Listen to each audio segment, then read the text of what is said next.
I'm Cindy Evans, and welcome to the chaos that is my store, So Much Fun and More. I do alterations, I do hemming, I replace zippers and coats, but mostly what I do is I make costumes for local theater groups. Conestoga Valley High School, Hamilton Gibson Productions in Wellsboro. I have done for the college, and I have done for other organizations, but right now I'm concentrating on Hamilton Gibson and, of course, the high school. I'm also working at Dunham's part-time, and so when I'm here, all I do is sew. I don't clean much. Not one of my favorite things to do anyway. I'm here since October of 2015, and if you need to reach me, good luck. Do you have any interesting, funny stories about some of the costumes that maybe you've made or the events that you've worked with? Well, I don't know. Funny stories. One of the things that the kids at the high school have learned is that I will sometimes say to them, we have to suffer for our art. Meaning that sometimes you wear a costume that is not very comfortable or that you have to get in and out of in a hurry. And so now they have learned to say that, and they pass it on to the new kids that come along. And so that's a fun thing to say. I have one little dress that I got at Goodwill that is so bloomin' heavy. I have no idea why anyone would ever have worn it. And if they give me trouble, I threaten them that this is going to become part of their costume, even if it's just the underlayer. So I said, don't give me grief about what you're wearing, or you're going to have to wear this as well. So that's a fun thing we do, yes. Give you a little tour of my chaos. I do have some fancy dresses. If anybody would like to come and rent them or buy them, just gently used. Lots of men's suits, because I don't like to have to make a suit for a play, so I gather those up from different things. I have a collection of winter coats from different eras. And right now I'm working on a Shakespeare play for Hamilton Gibson. So lots of Renaissance-y style costumes that I am gathering together and making a whole bunch more. I have a collection of shoes, because while I can make lots of things, shoes are not one of them.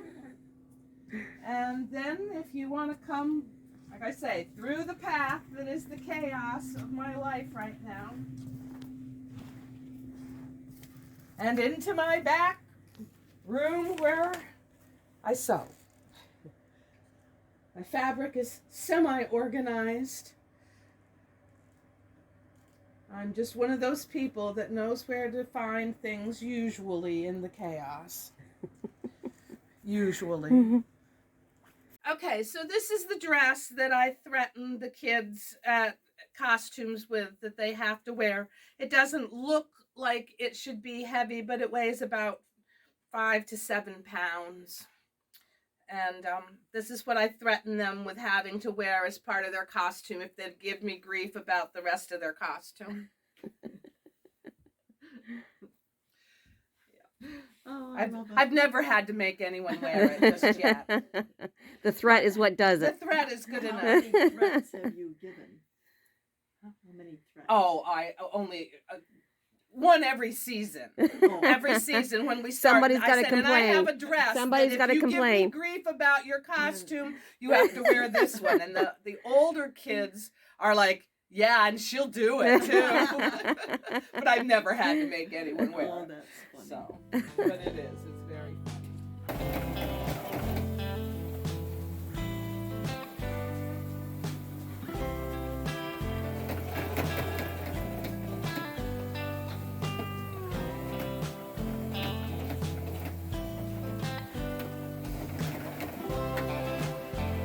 happy to be part of Knoxville and plan to be here for another 5 to 10 years. Thanks.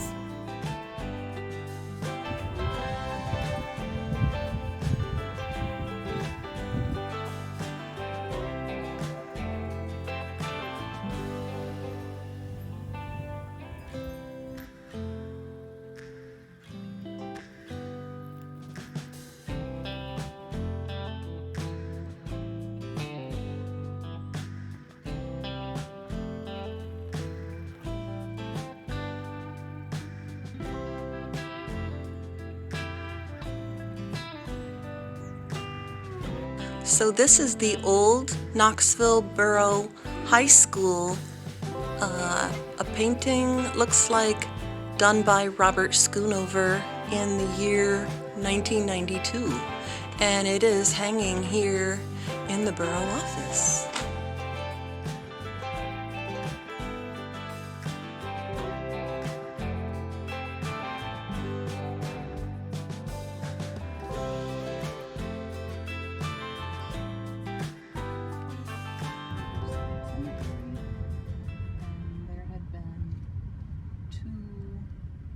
Burials in here today.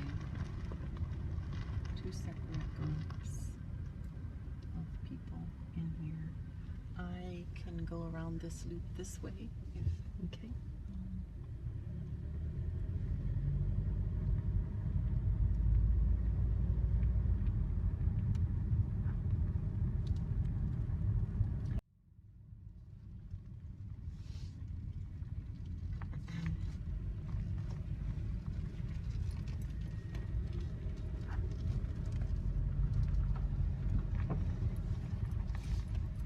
This is the Brewster's stone, which is sort of noteworthy. This cross, this rough-hewn cross with the flowers, is the gravestone for the lady whose home the library building became.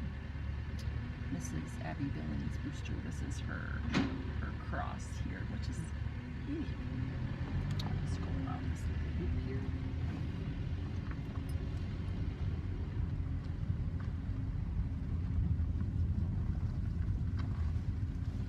The old driveway to the cemetery was not where we came in. It ran on the road along the Kauneski, and it came in over on that end. And then after a number of floods washed the bank away, then they had to move the driveway over here.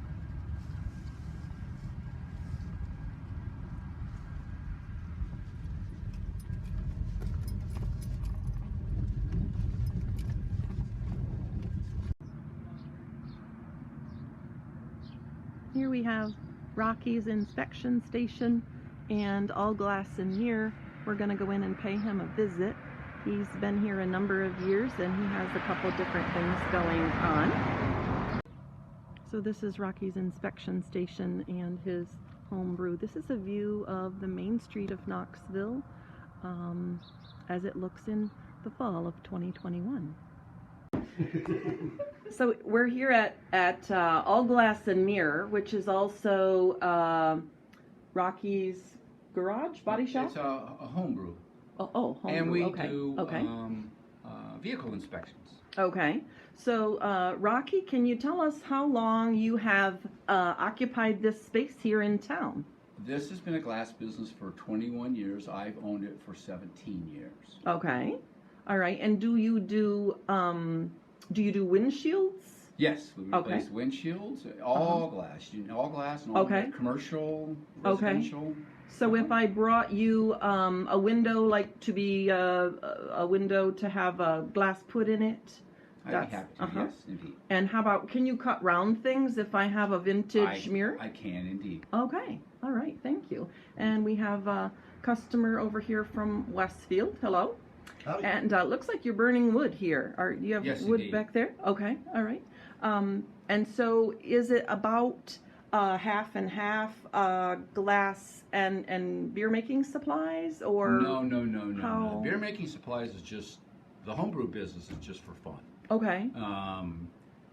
the glass business is, this is a glass business. Yeah. You just do that on the side. Oh, okay. All right. So, so the glass pays the bills maybe, and Yes. and the beer is for fun. Okay. All right. So what is your what's your favorite project to work on here? My favorite project? Yeah. I love to make wine and beer. Mm-hmm. That's Okay. my favorite. That's your favorite. Yes. Okay.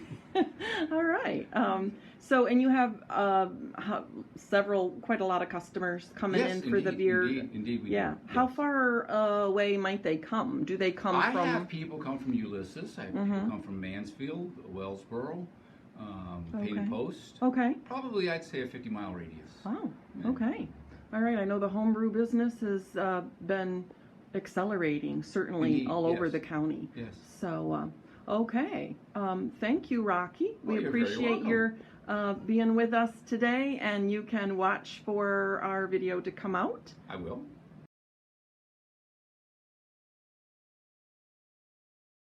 Can't stop, won't stop. I can't stop, won't stop. I can't stop, won't stop. Can't stop. Can't stop, won't stop. Can't stop, won't stop. Can't stop, won't stop. Can't stop.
Leslie Wishart. I'm the System Administrator for the Potter-Tioga Library System. We are the only two-county library system in the state of Pennsylvania. So we work with Tioga County librarians and, of course, the ones in Potter County. There's 6 in Tioga and 5 in Potter. And my job as this position is to help out with anything they need, with training, assistance dealing with the state, just any questions they want to learn about things that are going on in Pennsylvania libraries. And also with me is Gail. Hi, I do the bookkeeping, which is a good part of my job. And I also do the book club books for the libraries where they have their book clubs. We collect them and change them around to the different libraries, deliveries, and help out where I can otherwise. At the moment, we're just a 2-person job here at the system office in the Glover House, and we're just really happy that it's very convenient to working here in Knoxville. So when we have meetings in person, it's very convenient for all the 11 libraries to come here to Knoxville, and so we can have training and learning about all the different new technologies and things that we can help our patrons with. Thank you.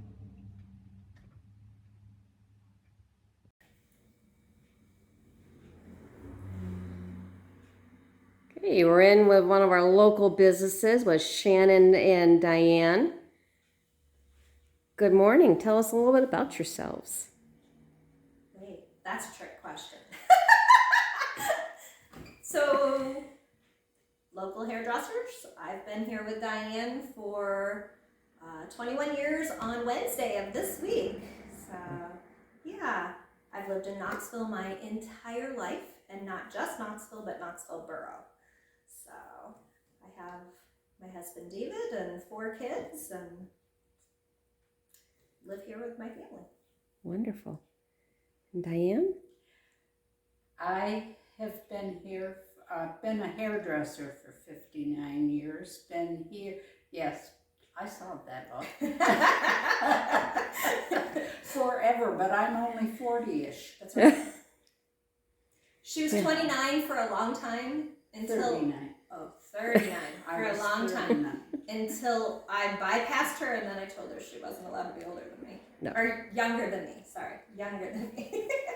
So that's why I'm 40-ish. But I've been here a number of years. Worked in Knoxville, worked in Elkland for years until the beauty shop went out down there, and been here ever since. Here and up the street and down. A little bit of everywhere. The street, yes. You've had many addresses in Knoxville. Yes. Lived in the same house, but different job sites. Wonderful. Anything interesting that you can tell us that you've experienced in your hairdressing years? Anything that has been kind of... You mean like the kid that tried to steal Diane's car out back one day while I'm wrapping a perm? And oh my goodness. We've had lots of excitement. Oh wow. Actually, the excitement's been a little more localized, like closer to now than over the 20 years. It was pretty calm for a long time. I feel like it's gotten crazier. Do you feel it's because of the pandemic or because of the flooding or just... But I think it's not necessarily the pandemic or the flood, but more kids on drugs, things like that. They're much more prevalent than it once was. So.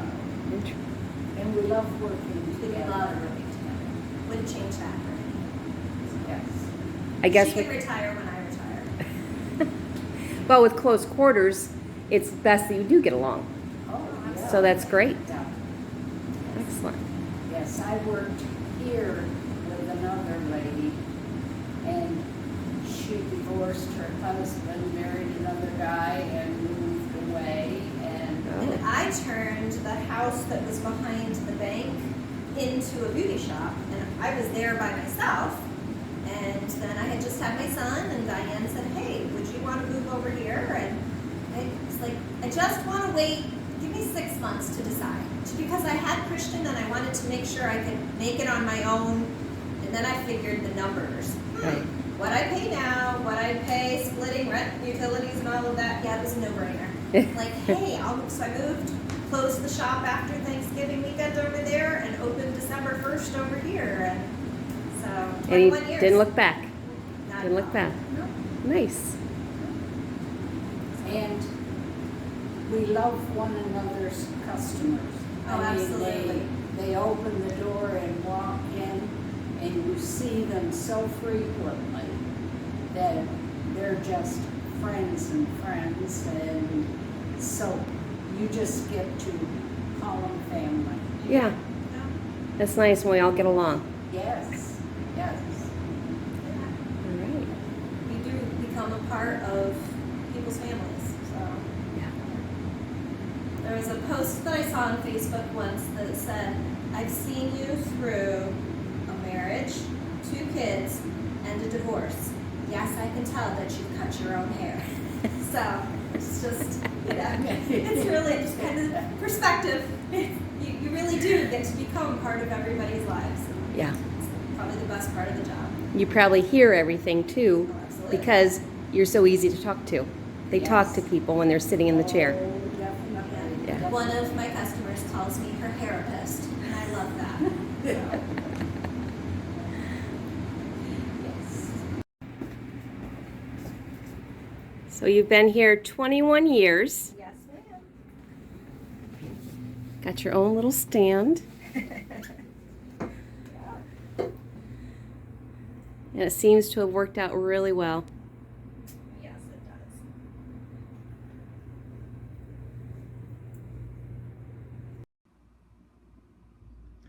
Good morning. If you can just introduce yourself and tell us about your office and all the different activities and services that are available through your office here. Okay, my name is Wendy Swartz, and I am a CPA primarily.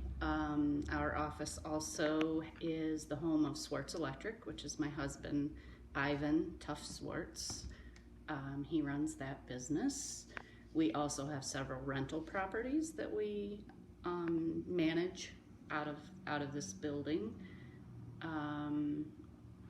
The building has a really special history, and you've done some really very classy, nice architectural renovations. Can you tell us just a little bit about that while I pan up through the ceiling a little?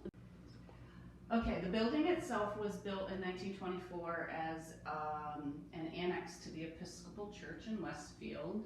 It was later on donated to the borough. It actually was the library for a while.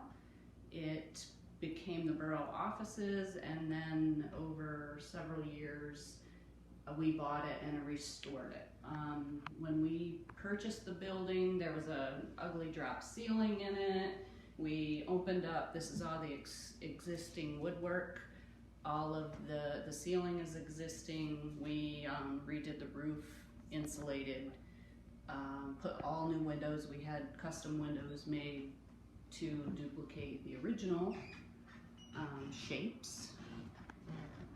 And it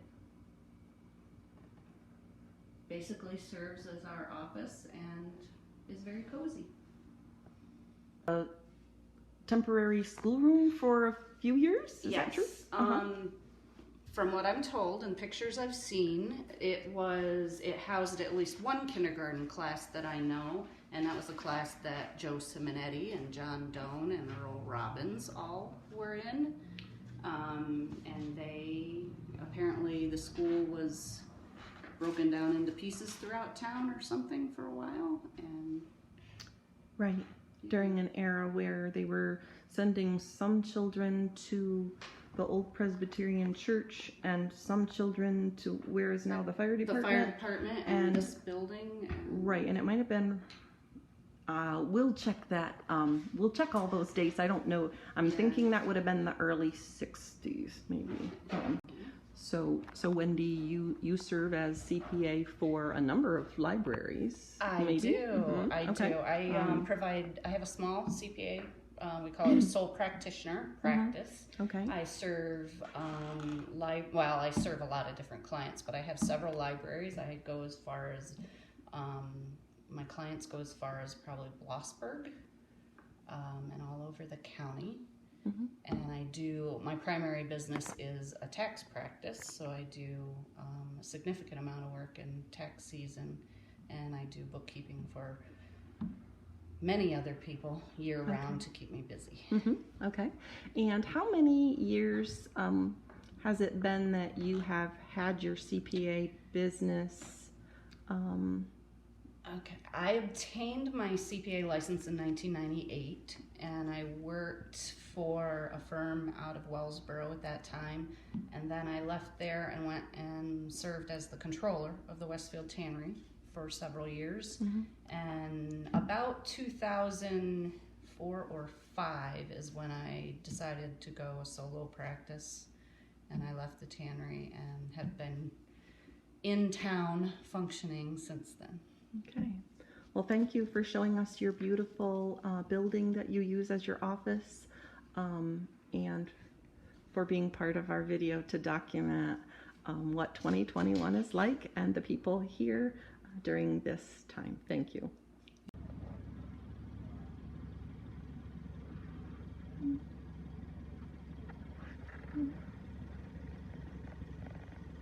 Last of the New York Central Railroad Station Depot being torn down.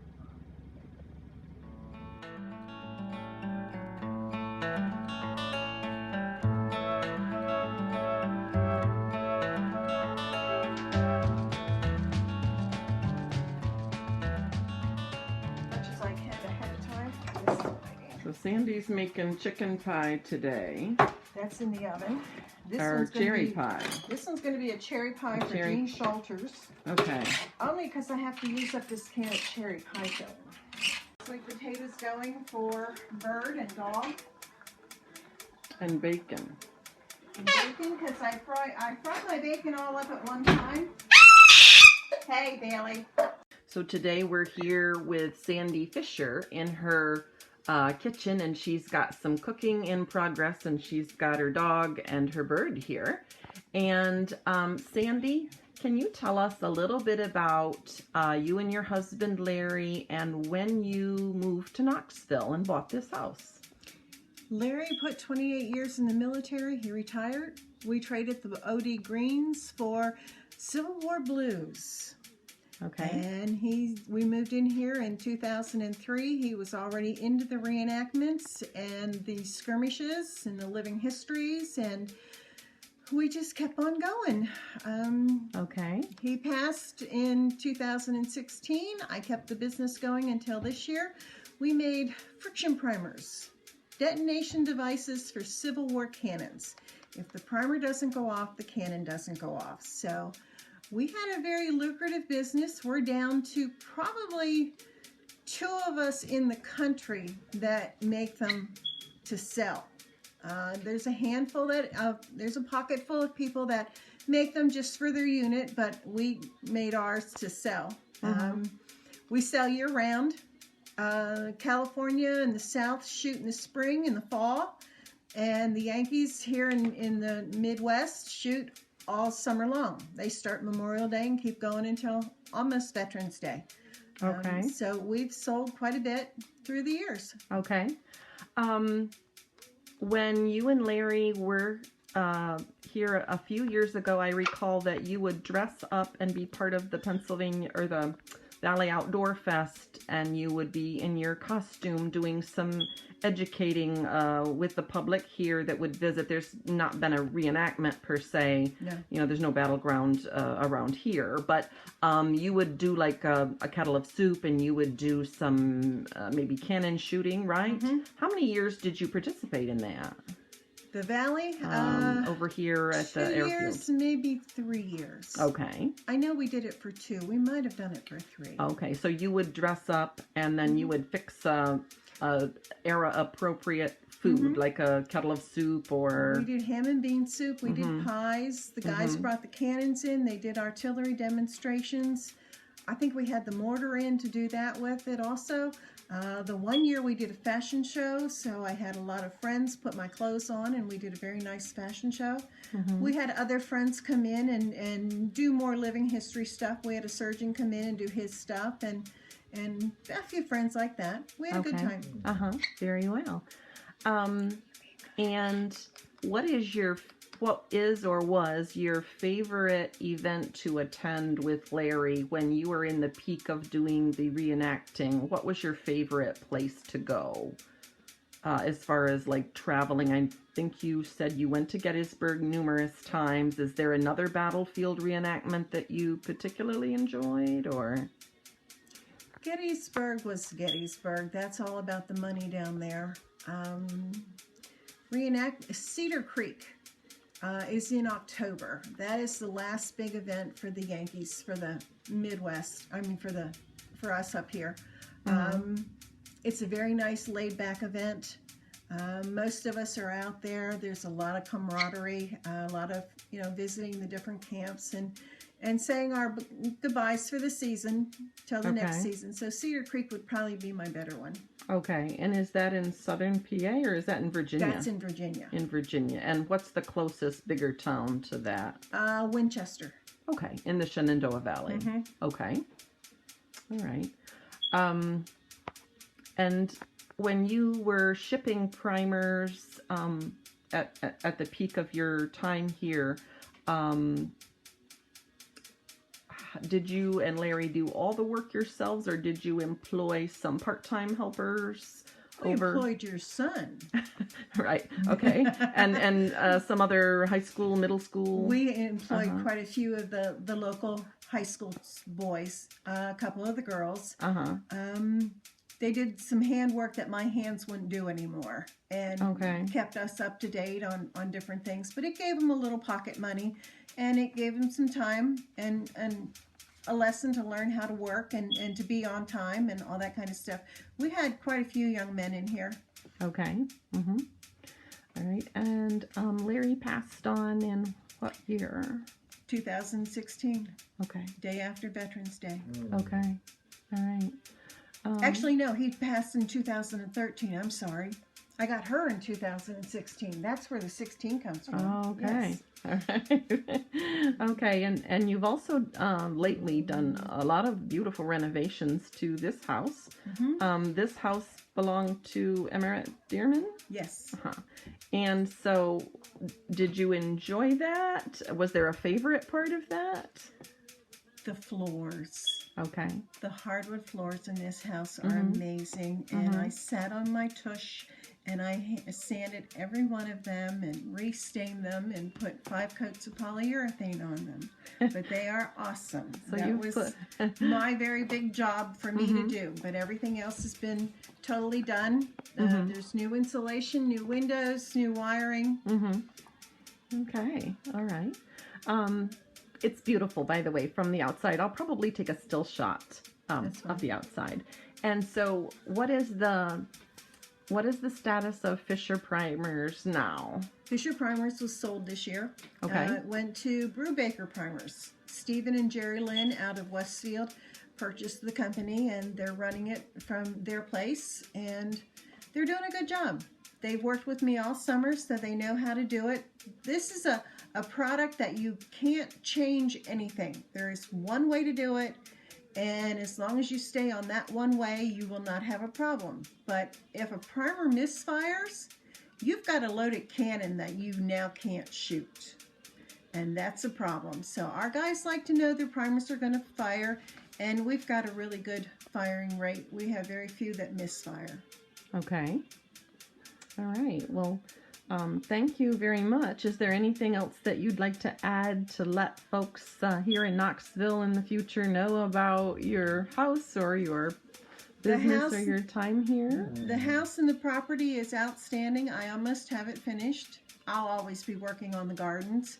The reenacting side, the closest to here would be Elmira.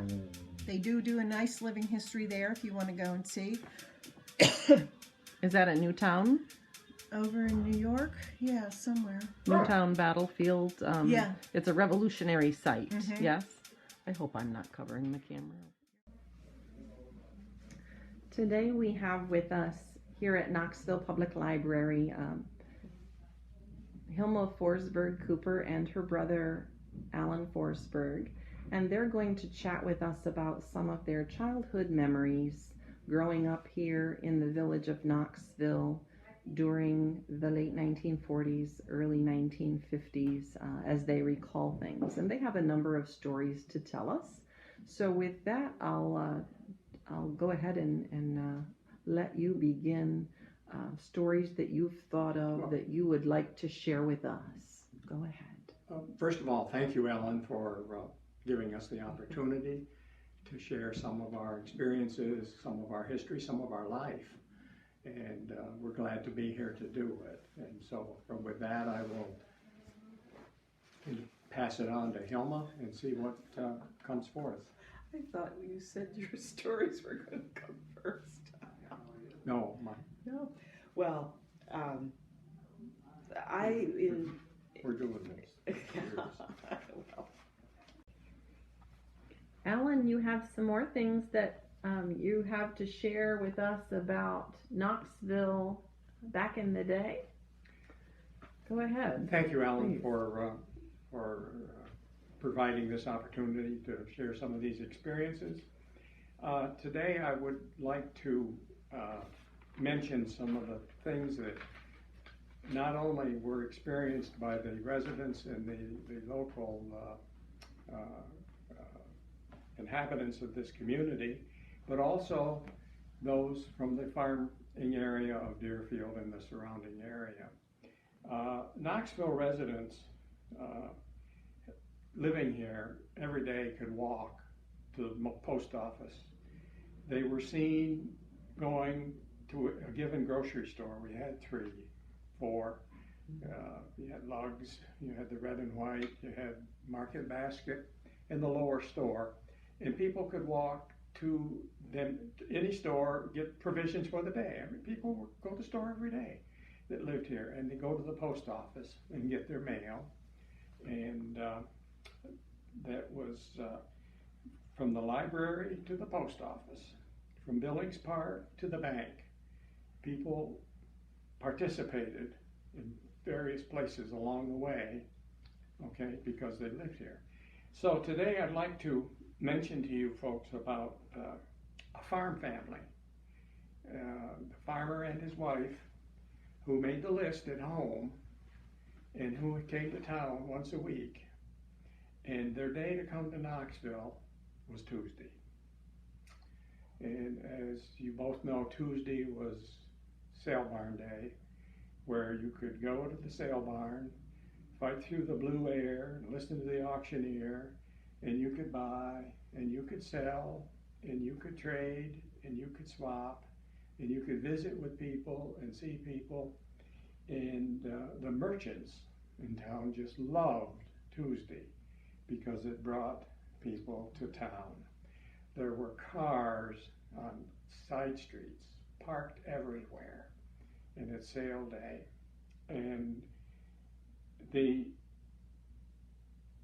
sale barn was one place that maybe the mister would go to, and the missus could say, well, now I have errands to run, okay? She might say, you know, the car needs inspected. I'm going to go to the local filling station and get it done. She might say that it needs serviced. You take care of the oil lube in the filter.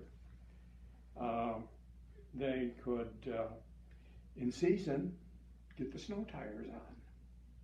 It was always that day in November. We talked about November 11th was the drop dead date. Everybody had snow tires for their cars. And Tuesday, you could make the appointment and do these things. You know, the grocery list could be filled at any number of stores. There were 4, as we mentioned earlier. And I mentioned Lugs because their store was so unique. It was a department store, and they sold groceries, ready-to-wear clothing, okay, and yard goods, fabric. And that was because Toys. the home ec was taught in schools in those days, and people sewed and they mended, and they could come to Lugs and buy their fabric. Of course, my wife does all of that stuff with quilts today, and she knows all about yard goods, and so I have to mention the fact that it was a real viable thing. It was a real viable thing. I'll pitch in my 2 cents too. So maybe the Mr. and the Mrs., if he got his business done at the sale barn, they often could eat lunch there, or they could go to one of the other local restaurants. Even go to Schoonover's restaurant down at the lower end of town. They could Two hardwares. Get a lemon drop ice cream cone. Okay, so maybe one had an appointment. Professionally, there were services here in this town. You could get things done. Maybe she had a tooth that wasn't just right. And she could get that scheduled and go to Dr. Lee, and Dr. Lee could pull that sucker, or he could fill it. Okay.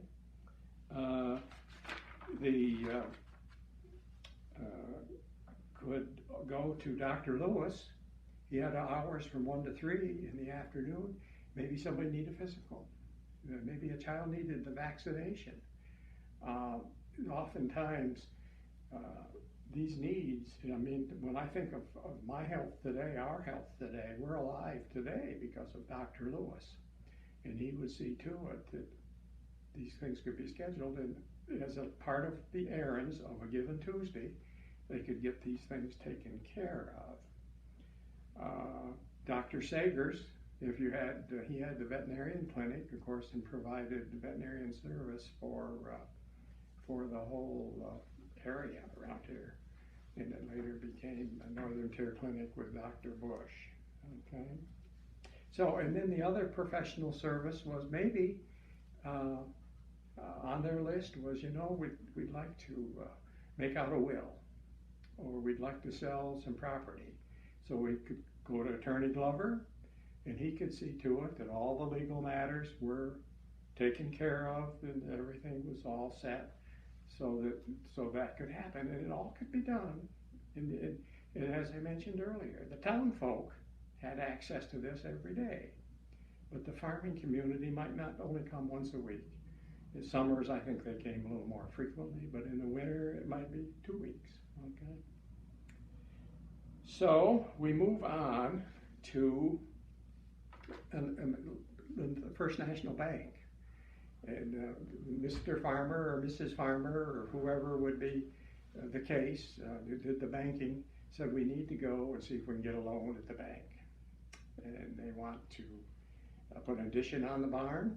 They'd like to build a new home, maybe a new silo. And they're going to go to Edgecombs and they're going to spec it out and see what we need. And of course the bank in those days would who you are, yep, know who you are, know where you've been, know what you're, all this sort of thing. And okay, we'll get back to you. So they head to Edgecombs, and they go in there, and Roy and Ivan wait on trade, and they get to these people, and they spec out their needs, and about what it's going to cost. And right in the middle of the conversation, it's the First National Bank calling Edgecombs, saying, is so-and-so there? Yes, we're working with them now. Spec out this addition they want to put on their home. Just give them anything they want. No problem at all.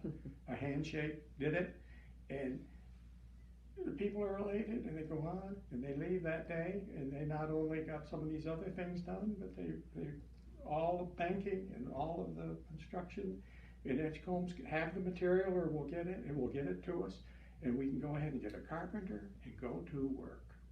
I mean, try and do that today. You need building codes. you need so many things that are different even to get the materials, which is really. Hilma mentioned that we do have 2 hardwares in town, and in seasonal seasons that these people would come to town, fishing supplies and fishing gear was available. Hunting supplies and gear, ammunition, guns were available. Maybe if it was a summer day and they were in town, maybe they wanted a gallon of paint. gonna paint, spruce something up. Well, you could take care of it. You just go in, you could get the color you want, and shake it up, and send you on your way. And one of my favorite stories too here is the 2 feed stores, because we serve a farming community. The 2 feed mills, farmers would come with a grist, and you know what a grist is, Hilma. They would bring that in, their grain, their oats or their wheat, and the people at the mill would mix and grind molasses into it and other vitamins that they would bring. It would go home like it came in bags, only it would be feed, cow feed. And I just think it's the great story of the farming community having a product, bringing it here, and having it converted into something usable. Okay. The Rexall store, we mentioned that earlier, and that was home remedies and the soda bar, and we talked about comic books. Yeah, comic books and magazines, and so now today, and these people that are visiting town on this Tuesday, it might be time for lunch, and lunch was always available at the sale barn. They had the best hamburgers up there, apple pie. Local people that cooked were there one day a week and took care, and it was a busy place. There was the sale barn had a kind of a little bit of a bunk room where truck drivers could go sit and rest and catch their breath until they went out with a load of cattle. There was a provision, of course, for them to eat. It was just a great place for meeting people and getting. Perhaps she needed to get her hair done. Okay, perhaps I'm going to town Tuesday in the afternoon. The beauty parlor's open. They can see me at 2 o'clock. Gets her hair done and trimmed, or he needs a haircut. You know, 2 barbershops. Just the way that all unfolds. You know, on a given day in a given town, for people to get things done. In this town, and I always talk about our town being all-encompassing, with the exception of pharmaceuticals and movies. You can get anything you want. There was a corner furniture store over here, and the furniture store sold sofas, chairs, it sold mattresses, vacuum cleaners, and you could go in there and you buy a present for somebody. You have it laid away for Christmas, or at the holidays, take it with you. A brand new sofa and a nice recliner, right from a store in Knoxville. I can't really remember the name of it. Rue Buffington had it, and then Plank. It was Plank's later of our era. It was Plank. before that. But nonetheless, the store was there, and they could. Maybe it was time to say it with flowers. They could go to Buffard's. Okay. Maybe it was a funeral, and maybe it was a time to honor someone, or do something in memory, or put a vase of flowers in a church, or maybe buy your perennials. Okay, you could go right to Buffard's greenhouse and take care of all of that on a day visit. Obviously, you can't do all these things at once. You know, I think you're getting the drift of that. It would take several Tuesdays to do this. The example, nonetheless, is, you know, in a nutshell, of what the service in churches. Knoxville had a Methodist church, it had a Baptist church, an Assembly of God church. There were service organizations, the Masons, the OES, Boy Scouts and Girl Scouts of America. My grandfather was in the Odd Fellows. Odd Fellows I never knew much about, but they were one of them. Yeah. They were one of them. The Boy Scouts Little League was popular in Knoxville in the spring and summer. You know, they had interest, and they had children, and they had boys that came through. The fire company had an active line of officers and volunteers. They were ready to always help out when they were called. The VFW took care of the veterans and supported many community and functions as well. Memorial Day, July 4th, Christmas season, and Sunday afternoons were some of those events that were highlighted as significant in Knoxville.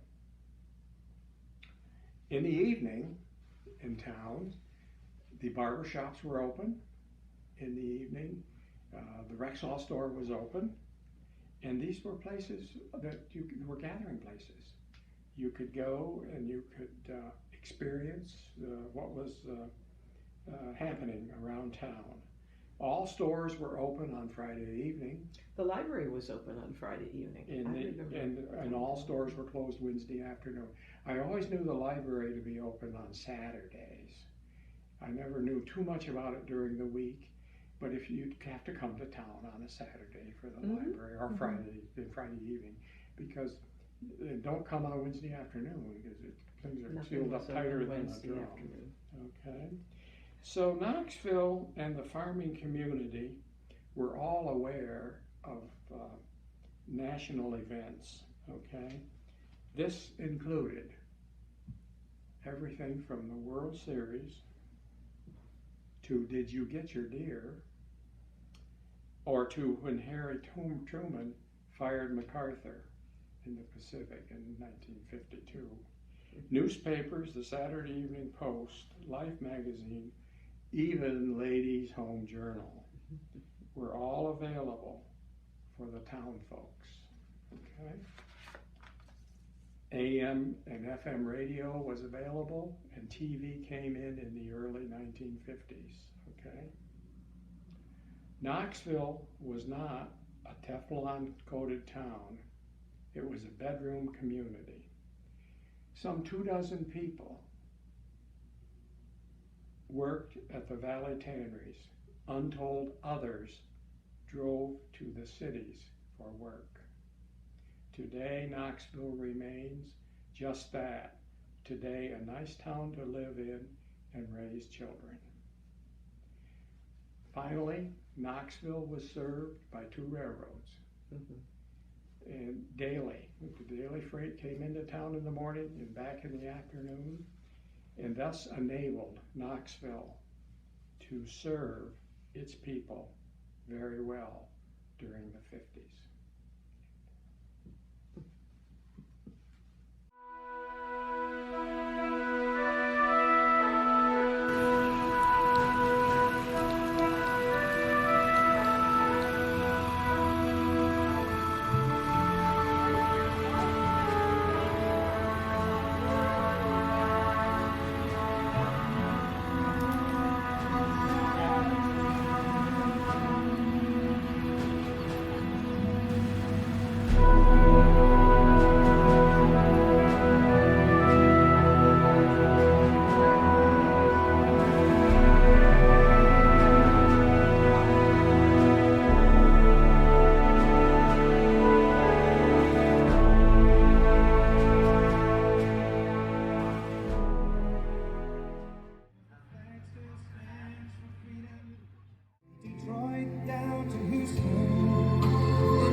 Ready.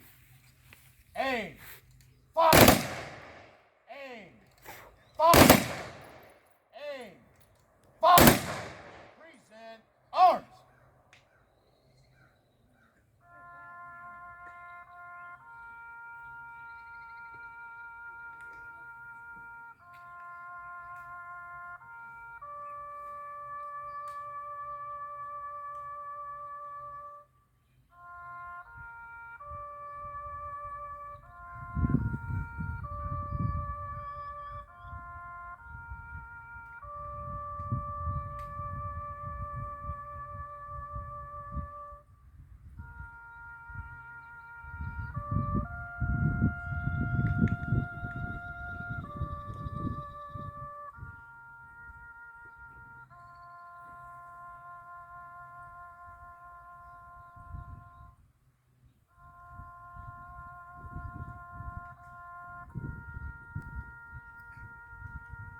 Again, I want to thank you all for coming. This is an outstanding show of people. This is really, really nice, and everyone appreciates it. Before I turn you loose, take 2 seconds, look around. Look at the green, smell the air. It's because of a lot of people that were here. So take a few moments.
So, some are wondering what's been going on in Knoxville. Well, here you can see our parking area. You can see the water was up to this step here, okay, on our building. Water is going down, but all of the equipment out in those storage units, you can see it's going down on the backhoes. It's going down some. We'll have to see what happened. It was up a foot or so on the foot or two on the backhoes. Everything in there. Again, we have tens of thousands of dollars worth of stuff still that's been in a flood, and still here you can see the neighbors. You can see this shop here was high enough, but people are coming, checking their storage units out there, see what's going on. Go in this shop here. This stayed above the flood level, which is great that this did, because each of these machines is about $35,000 going out. And but look here, this flood level got right up into inches of being able to come into here. I mean inches. And but all those storage units that had stuff in there, that's going to be a problem, and so we're going to have to check that. Still tires and wood debris and everything that floated down here.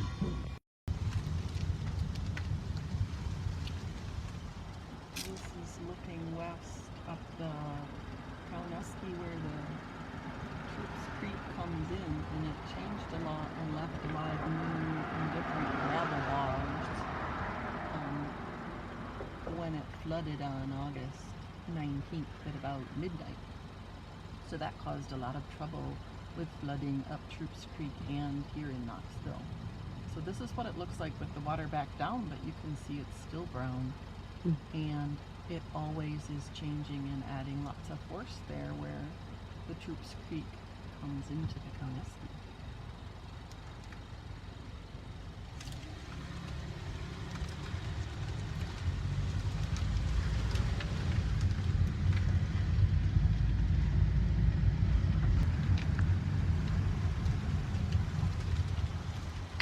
Well, this is looking east from the Kauneski River Bridge on South Water Street. And this was very heavily flooded all along this 4-yard and down through there, and impacted the south end of Alba Street and Seeley Street and Maple Street.